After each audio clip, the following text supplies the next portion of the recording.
All right, I should be recording now. Can each of you just say hello to make sure I can hear you? Hello. Hello. Hello. Hello, hello. Perfect. Okay. So today is January 11th, right? Well, hello everyone. It's January 11th, 2008, and this is RIA Weekly number 4. Amazingly enough, we've managed to have this episode be weekly because we had it last week. So far, I think we're about 2 for 4 there on that feat, or maybe just 1 for 4. We'll find out. But as always, I'm Michael Cote, analyst at RedMonk, and that would be at redmonk.com. And would you like to introduce yourself, co-host? Yes, I am the co-host, Ryan Stewart. I am a rich internet application evangelist with Adobe, and I don't have a fancy domain name. I guess I do, but not as succinct as RedMonk. That's right. And we have we're going to do a cool episode today because we have a couple of guests. So, Chuck, would you like to introduce yourself first? Thanks, Ryan. Thanks, Cody. My name is Chuck Freedman. I'm director of Ribbit's developer platform, and you can reach us at developer.ribbit.com. And we have another guest. Tony, do you want to introduce yourself? Sure. My name's Tony McDonnell, and I'm CTO and I guess lead developer and strategist at Technician Incorporated up here in Ottawa, Canada. So it's Mac. Yeah, McDonnell's the true way. It's two N's for McDonnell. I will remember that. So we got the pronunciation. We got Cote. We got McDonnell. I can handle that.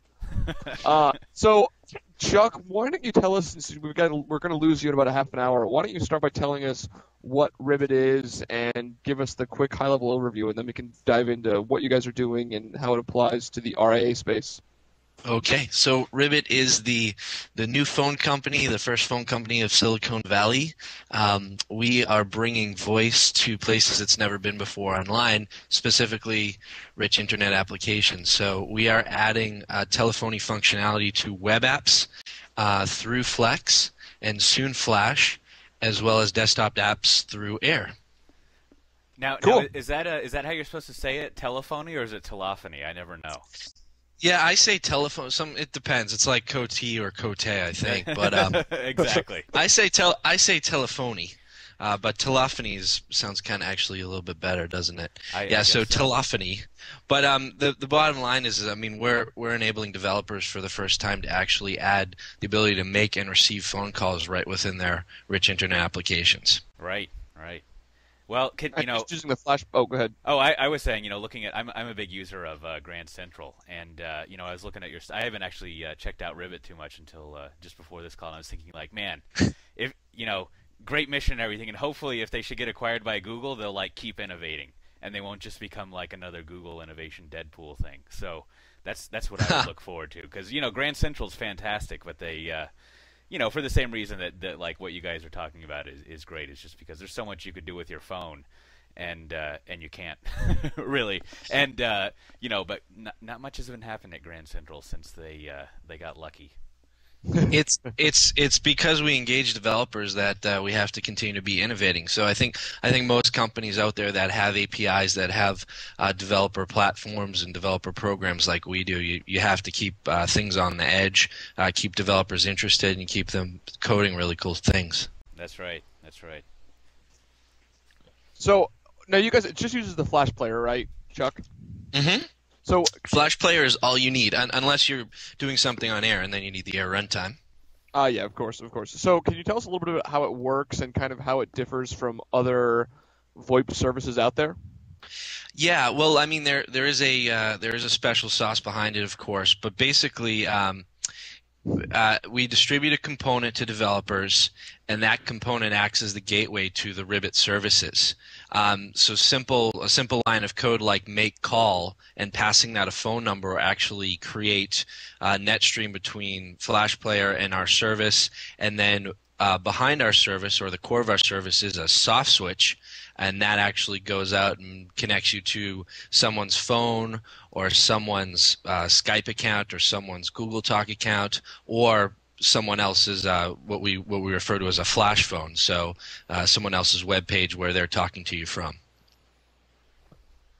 So what kind of stuff? Because I mean, when I look at the RIA space, I think one of the things that the browsers will absolutely never be able to keep up with is the audio, video multimedia capabilities, and I think a lot of browser vendors seem to hate plugins, but I think plugins do allow you to do that kind of stuff. So what kind of use cases are you guys seeing right now early in the process for people actually embedding voice into their applications and adding phone calls to their application?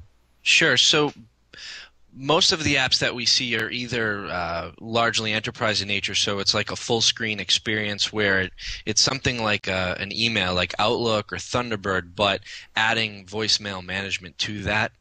The projects that we see that are inside the browser are more sort of sidebar widget in nature, so they're embedded experiences. We had a developer out of India, Satish Kore, did an app called Shoutcast using a feature of the Ribbit API called Ribbit Shout, which allows you in your browser to click a button, record a message, and send that message to anybody's email address, and that person on the other end will receive an email with a transcription of the message as well as an MP3 attachment of that message. So we're essentially using Flash Player, which is the only required plugin, which is I think on 97%, 96% of all browsers.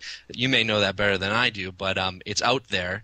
And of course we have people from all over the world coding with Ribbit, but the only required technology is that the browser has a Flash Player in it, and then from that we just open the gateway to our service and provide that quality voice. Cool. What do you think, Kote? It sounds good to me. I mean, like I said, I've only used Grand Central, but once I started using that, it was awesome. I mean, just the sheer idea of getting like an MP3 of your voicemail is sort of like years ahead, like the rotary dialing level technology that I've come to expect from the phone company. And so like anything where I can just treat like voice as easily as I can treat text in my online life, right, would be great. And so I'm all for it. The one thing I was wondering is are you guys actually providing, I guess, like retail or consumer stuff, or are you just being sort of like middleware for telephony stuff? Yeah, so right now, with the distribution of the developer component, we're looking at developers to create, and we're supporting them, of course. We have great forums, we have great documentation up on that site, developer.ribbit.com. But what we're looking to see developers do, and they are, is sort of build these innovative ways of communicating with each other. Right now, aside from the method right now where we're doing this podcast, most people resort to instant messaging, Twittering. By the way, I just got into Twitter like last week. I'm a little late adopter with that. I think it's because I've been so busy with Ribbit here.